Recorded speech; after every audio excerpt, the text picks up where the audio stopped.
Bonjour tout le monde, bienvenue pour un petit interview aujourd'hui avec UVA. UVA qui est la nouvelle solution, elle est nouvelle, ça fait déjà quelques années qu'ils ont fait un thème sur Magento. Et donc aujourd'hui on est ici avec Tinlan de chez UVA qui va nous présenter un peu son parcours et aussi le nouveau programme partenaire qui est sorti la semaine dernière si je ne me trompe pas. Exactement. Merci beaucoup de m'inviter chez vous à Strasbourg. Donc moi c'est Tinlan Weber, je suis française et j'ai travaillé 16 ans à l'étranger. Donc cette année offline sur tout ce qui est retail, consumer goods. Et ensuite, cette année, sur tout ce qui est e-commerce. Donc, j'ai commencé dans l'e-commerce en 2007 chez eBay à Sydney. Et ensuite, j'ai enchaîné avec PayPal. Donc, je connais bien ce milieu. Et en revenant en Europe, je me suis retrouvée à Oslo, où j'ai rencontré One Step Checkout, qui était la solution numéro 1 du checkout sur Magento. J'ai travaillé 7 ans chez eux aussi. Et en janvier 2023, j'ai rejoint UVA pour m'occuper de tout ce qui est marketing et stratégie. Ok. Et je suis revenue en France en 2019. Voilà. Ah ok, top. Donc juste pour tout le monde, on ne dit pas IVA, c'est UVA. UVA avec UVA. un U français. Non mais c'est juste parce qu'on entend plein de gens Alors dire pas différentes Hiva, choses. pas Hiva à l'américaine, UVA avec un U français. Et en fait c'est un nom finlandais parce que Willem le fondateur a passé 4 ans en Finlande. Et c'est un mot qui veut dire bon, désirable et de confiance. Et ce sont vraiment les valeurs de la société dans tout ce qu'on fait, au niveau produit, au niveau service, au niveau de la façon dont on prend des décisions. On veut que ça soit bon, juste. On aime bien que la marque soit jolie et effectivement, il faut que le produit soit de confiance et qu'on réponde à toutes les attentes Ok, pour l'écosystème. Donc aujourd'hui, pour comprendre un peu plus donc, votre positionnement, vous êtes donc éditeur de la solution UVA, mais vous ne faites pas de l'intégration chez les clients. C'est ça. Vous appuyez sur des partenaires, suppliers qu'on appelait avant, pour faire l'intégration. Exactement. Donc ça vient d'une idée de Willem qui a fait des burn-out avant. Okay. Et il s'est dit, je veux monter une boîte où il n'y a pas de deadline externe. Mm-hmm. Et donc du coup, chacun avance à son rythme. Et donc, du coup, quand on vend à des intégrateurs comme vous, eh ben, c'est vous qui êtes en première ligne avant Black Friday, etc. Et ben, nous, on vend 1 an avant, 6 mois avant. On fait du support, mais on n'a pas le couteau sous la gorge sur des deadlines externes. Ouais. Et donc, du coup, ça marche bien pour nous. Et bizarrement, on avance super vite parce que les personnes qui sont choisies pour intégrer l'équipe d'UVA sont souvent des gens qui, naturellement, sont achievers, donc ils aiment bien ticker leur to-do list, ils aiment bien avancer assez vite. Et comme on partage les uns les autres nos avancements et nos progrès, on se motive les uns les autres. Et on se dit, lui, il travaille trop bien, en 3 mois, il a lancé UVA Enterprise, il faut que je le soutienne avec mes actions marketing, avec tout ce qu'il faut pour l'aider. Voilà, donc ça, c'est un petit peu novateur dans tout ce qui est organisation d'entreprise, et jusqu'à maintenant, ça marche très bien. C'est vrai que vous n'avez pas une roadmap où vous dites décembre 2024, vous allez avoir ça. Vous donnez une roadmap plutôt générale en disant on travaille sur ces sujets-là, ça va arriver dans les prochains mois, mais vous ne donnez pas un mois précis parce que ça ne crée pas non plus de frustration chez les intégrateurs. Et s'ils veulent le faire, ils peuvent le faire aussi eux-mêmes. Exactement. Donc souvent on a la question et moi je me sens un petit peu mais il faut qu'on leur réponde, que leur dise parce que leurs clients a besoin de go live avec cette fonctionnalité, etc. Mais voilà, il y a beaucoup d'autres facteurs qui rentrent en jeu et donc du coup, je pense que maintenant notre écosystème a compris que on donne pas de deadline, on essaie de donner un petit peu des semestres ou des trimestres ou qu'on travaille dessus ou qu'on dise on travaille pas du tout dessus, donc si vous voulez contribuer, c'est super. Ok, parce que je me souviens quand vous avez lancé la solution, on n'était que sur du Magento Community. C'est ça. Voilà, aujourd'hui, maintenant, on couvre aussi l'Enterprise, la partie Adobe Commerce avec Enterprise. Oui. Mais voilà, vous rajoutez à chaque fois, finalement, des fonctionnalités au fur et à mesure du produit. C'est ça. Donc, la licence qu'on achète l'année dernière, il y a plus de produits, c'est-à-dire plus de fonctionnalités déjà intégrées aujourd'hui que l'année dernière. Voilà. Et c'est vrai que pour B2B et Adobe Commerce, la roadmap est assez simple parce qu'on essaie de supporter tout ce qui est déjà sur Adobe Commerce. Et donc, John est très, très fort pour ça. Oui. Le deuxième jour où il est arrivé, il avait déjà son tableau Excel avec les 200 features. Et puis, il y va ligne par ligne, par ligne, par ligne. Et donc, tous les vendredis sur Slack, il fait son petit récapitulatif de bah voilà ce qui a été ce qui est supporté et ce qui a été développé, et voilà ce qui me reste. Et donc, on a une visibilité quand même assez claire sur toutes les fonctionnalités B2B et Adobe Commerce. Et après, c'est vrai aussi que l'équipe de UVA est quand même une équipe très, très, très expérimentée. Parce que quand on voit, moi, en tant que directeur technique, quand je vois les personnes qui travaillent côté technique chez UVA, ce sont quand même des personnes qui sont connues dans le milieu Magento, qui ont fait leurs preuves. On parle de Vinay, on parle de John qui vous a rejoint, je pense que c'était l'année dernière, qui vous a rejoint. Il y a 6 mois. Oui, il y a 6 mois, voilà. Ouais. Willem, qui du coup est le fondateur, mais qui lui, moi je le suis depuis qu'il a fait quand il était encore chez Integer, quand il avait fait la présentation en disant, bah voilà, on a pris du temps, on a remis à plat tout le front-end Magento. Il avait fait, c'était un Reacticon, je pense qu'il avait présenté la solution UVA. Donc non, c'est vrai que aussi sur le côté technique, et ce qui est incroyable, c'est que je pense que le fait que vous ne donnez pas de deadline, ça vous donne aussi de la disponibilité pour les partenaires. Parce que vous avez le Slack, qui finalement est hyper utilisé, dans le sens où des développeurs chez nous, je sais qu'ils sont dessus, quand ils ont un blocon, ils shootent un message, et je sais que c'est Delphine qui le dit souvent, elle dit mais Vina, il répond à tout, c'est dingue. Et donc je pense que c'est bien pour vous, parce que de dire je n'ai pas de roadmap, je peux me permettre de répondre à des partenaires et de ne pas être dans le stress en disant non, cette fonctionnalité, il faut que je la finisse pour vendredi, parce que sinon... c'est ça. S'il y a un truc qui est cassé, c'est plus important de le réparer que de bouger sur la fonctionnalité d'après. C'est très bien. Et effectivement, on remercie aussi beaucoup nos autres partenaires qui sont sur Slack, qui parfois aussi répondent. Oui. Pour les gens plus juniors ou les gens qui découvrent la solution. On est effectivement plus de 4000 sur Slack, tous développeurs. Parce qu'ils ne veulent pas mettre les commerciaux dessus. Et donc, du coup, dès que quelqu'un dit comment on fait ci, comment on fait ça, souvent, il y a aussi quelqu'un d'autre dans le monde qui va répondre en disant est-ce que tu as essayé ci, est-ce que tu as essayé ça. Et ça, c'est super, c'est vraiment l'esprit de communauté. Je pense que c'est bien de ne pas mettre les commerciaux, parce que ce sont généralement des gens qui vont pousser pour des deadlines. Et nous, en tant que développeurs, on sait que non, donnez-nous du temps. Voilà, je suis désolé, mais on parle entre nous, on se connaît, voilà, et certains commerciaux pourront dire non, comment c'est possible, c'est pas encore sorti, et voilà. Tout à fait. Je pense que c'est très juste. C'est très bien d'avoir très fait juste. ça. Donc, parfait. Et donc, au début, tout le monde était supplier. Et donc, la semaine dernière, vous avez lancé votre nouveau programme partenaire. Est-ce que tu peux nous en dire un peu ? Alors effectivement, donc, pendant 3 ans, le programme partenaire récompensait vraiment beaucoup les agences qui participaient au code. Parce que l'idée, c'était que si on n'a pas toutes les fonctionnalités et toutes les compatibilités, les marchands ne vont pas utiliser UVA. Donc ça, c'était vraiment la priorité.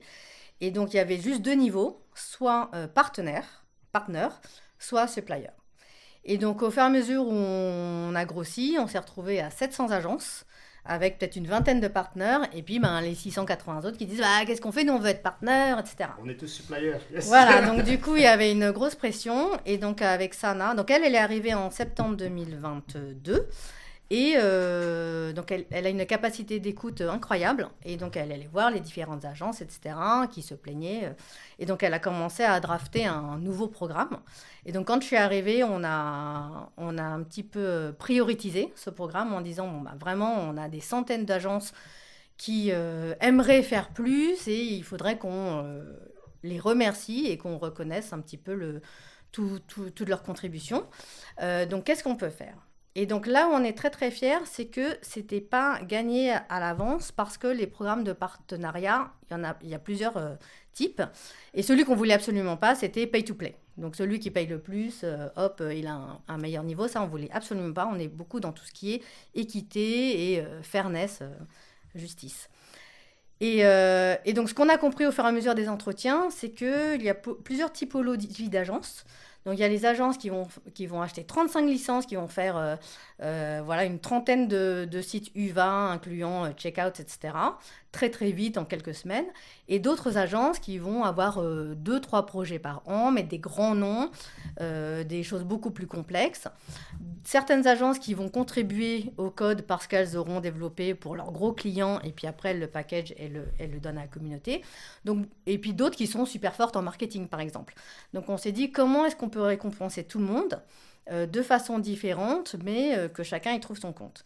Et donc, du coup, on a aussi fait un petit benchmark et j'ai entendu parler du programme de Akeneo qui était le plus juste et le mieux. Donc, je les ai appelés, on a fait un petit call et puis ils nous expliquaient comment ça marchait. Et donc, on s'est dit, bon, ce qu'on veut, c'est un programme à points. Ça, c'est vraiment ce qui marche pour tout le monde. Et après, on a mis les points et les coefficients en fonction, donc pas seulement des licences achetées, donc UVA, Checkout, Enterprise, thème, mais aussi des contributions marketing, des contributions au code, aux compatibilités, si les gens écrivent des articles, donc aussi contributions pour faire connaître la marque et comprendre la marque dans tout l'écosystème Magento et même au-delà. Voilà. Et donc, on a lancé la semaine dernière, donc avec une nouvelle page partenaire et un nouveau système où on a Platinum, Gold, Silver, Bronze et Supplier. Donc, il y a plus de nuances et plus de possibilités aussi de progresser selon les années ou en milieu d'année, selon ce que les agences vont organiser et participer. Ok, très bien. Oui, c'est vrai qu'on l'a vu sur LinkedIn, c'était la semaine dernière qu'on a vu toutes les agences s'annoncer avec leur badge, parce que nous on avait eu le mail déjà un peu avant, mais c'était bien chouette de voir un peu toutes les agences dire voilà, nous on est silver, on est gold, on est bronze, donc ça c'était vraiment bien. Donc pour bien comprendre, il n'y a pas de coût de partenariat. C'est vraiment au mérite, si on peut le dire comme ça, le plus juste possible. Exactement. Et l'idée, c'est aussi de montrer aux marchands, quand on est Platinum, c'est qu'on a fait 35 projets, et donc on a quand même une certaine expérience par rapport au supplier qui, lui, a acheté une licence et qui est peut-être encore sur un développement et qui n'a toujours pas lancé son projet. Le niveau d'expertise n'est pas le même. Voilà, donc niveau d'expertise, après avec des nuances de est-ce qu'ils ont plus, avec plus marketing, etc. Et donc effectivement, la structure et la justesse de ce programme, c'est l'un des facteurs clés de succès. Le deuxième facteur, c'est aussi tout ce qui est communication. Donc avant le lancement, Sana a appelé tous les Gold, Silver, Platinum, pour être sûr que, parce que certains étaient partenaires et descendent à silver ou bronze, donc pour être sûr que tout le monde comprenne pourquoi, etc. Et a répondu à toutes les questions du comment est-ce que je peux monter de silver à gold. Et donc on est très transparent, on va leur dire voilà le nombre de points que vous avez, voilà les coefficients pour chacun des critères, et donc chaque agence peut travailler sur son plan d'action et plan d'attaque pour monter de niveau même cet été par exemple. Ok. Et donc la troisième clé du succès, c'est le design. Donc on a passé énormément de temps à faire des badges super beaux. Parce qu'on a un designer, donc lui il est juste incroyable. Et donc on a passé beaucoup de temps à faire un truc très joli. Il a fait toutes les différentes tailles pour mettre dans la signature email, pour mettre dans le footer, etc. Donc on a pensé à tous les placements possibles pour que ça soit facile. Et aussi parce que sur les 3 dernières années, on a été un petit peu amusés de la créativité des agences qui vont prendre le vieux H quelque part, un petit machin, ils vont bricoler un truc et avec le designer, à chaque fois, on est là « Ah, comment ils ont osé faire un truc comme ça ?» Donc on s'est dit, on leur donne tout clé en main, ils ont juste à faire copier-coller, voilà, c'est tout. Touchez pas à nos logos et à notre identité visuelle. Ah non, tout à fait. C'est vrai que c'est difficile en tant que solution de gérer ça, de dire nos partenaires, ils prennent nos designs à jour, etc. Donc c'est vrai que ça doit être un peu plus difficile de faire une image de marque alors qu'on ne gère pas tout. Voilà, c'est ça. Tous les suppliers et tous les partenaires que vous avez maintenant, c'est sûr. Ok, parfait. C'est quoi la suite pour UVA suite à ce programme maintenant? C'est parce que là, ça va être le rollout, de voir un peu de comment ça va fonctionner. Je pense que vous attendez aussi peut-être un retour des partenaires sur est-ce que ça fonctionne, est-ce que ça aide dans peut-être la prospection du côté commercial des partenaires? Alors voilà, donc on a déjà eu un énorme retour sur les 3 dernières semaines où Sana a contacté toutes les agences avant qu'on lance. Donc on a eu tout le retour où tout le monde était très content. Au lancement, on a eu 99,9% d'agences qui étaient contentes. Donc ça, on était vraiment, vraiment ravis de se dire ça a marché. Là, la question est pareil, on n'a pas eu le temps d'y penser, c'est pour la suite. Oui. Comment est-ce que... Donc, tout le monde veut monter Bien sûr. de niveau. Donc, on a dit d'ici juillet, donc la moitié de l'année. Donc là, tout le monde nous demande comment on fait pour monter. Donc, on donne les points, le plan d'action, etc. Et par contre, l'autre chose qu'on n'a pas eu le temps de mettre en place, mais qu'on a toujours voulu mettre en place et qu'on va faire pour juillet ou 2025, c'est de mettre un critère sur les Core Web Vitals des projets. C'est ce que je voulais en venir parce que je trouvais ça assez bien. J'en parlais encore avec Olivier ce matin en disant je trouve ça chouette que vous avez une solution qui est très performante, qui gère les Core Web Vitals, mais qu'on peut prendre la solution, la maltraiter si je peux le dire comme ça, et d'avoir un site qui n'est pas du tout performant. Voilà. Et ce que je trouve innovant, c'est de dire si vous voulez garder votre partenariat, il faut que vous respectez aussi nos valeurs. Il faut faire de la qualité, quoi. Mais c'est exactement ça, parce qu'on peut avoir des choses où on se dit, allez hop, moi j'achète 35 licences, je me pousse ça en ligne et je ne fais pas du tout attention à qu'est-ce qui se passe après le lancement. Voilà. Et comme ça, moi je suis gold. C'est ça. Ou platinum, ou silver, et voilà. Et donc là, je trouve que c'est... Mais donc du coup, de votre côté, vous allez regarder chaque site qui a été lancé, les Core Web Vitals, et vous allez faire un retour aussi aux partenaires en disant, attention... Oui. Donc on va faire un partenariat avec Rum Vision, qui est une société hollandaise. Donc Caroline, c'est la CEO, et on a travaillé ensemble sur un outil qui va analyser tous les sites live et qui va nous donner... Ah oui, donc on continue, vous allez traquer les sites live de tous les partenaires. Ouais. Donc on va voir dans quelle mesure on peut automatiser tout ça. Et l'idée, c'est qu'il faut qu'un certain pourcentage de sites passe les Core Web Vitals.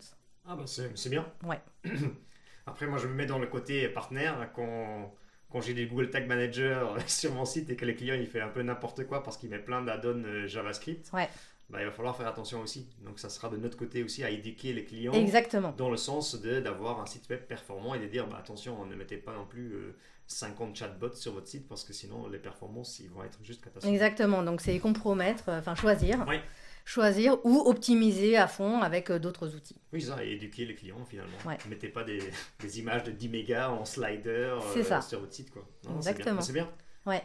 Parce que je trouve ça une action proactive finalement, parce qu'on peut avoir des suppliers, des gens qui font du logiciel, qui vous donnent la solution, mais après, une fois que vous l'avez acheté à la licence, ils se disent c'est bon, nous on a vendu notre licence, on s'en moque un peu de ce qu'ils font par la suite. Ouais. Et pour nous, c'est important de dire 90% des marchands, on passe les Core Web Vitals grâce à UVA et que ça soit utilisé à bon escient. Très bien, très bien, très bien. Donc c'est ça la suite du coup, c'est une mise en place de cet outil-là pour traquer les Core Web Vitals de vos partenaires et des sites clients finalement. Parce que, exactement. Ok, très bien. Est-ce qu'il y a autre chose que tu aimerais ajouter dans cette petite interview un petit teaser de quelque chose, un petit avant-première, je sais pas. Voilà. Eh pour l'instant non. Ok, pas de souci. Mais on sait jamais. Il peut y avoir des lancements de produits. En fait, là, je suis en chemin pour Maastricht et on va faire nos 3 jours de business meeting avec la leadership team. Donc là, on va définir un petit peu plus la roadmap et puis tous les projets de cette année et peut-être pour les 3 prochaines années. Super. Merci beaucoup d'être venu. Merci pour votre invitation.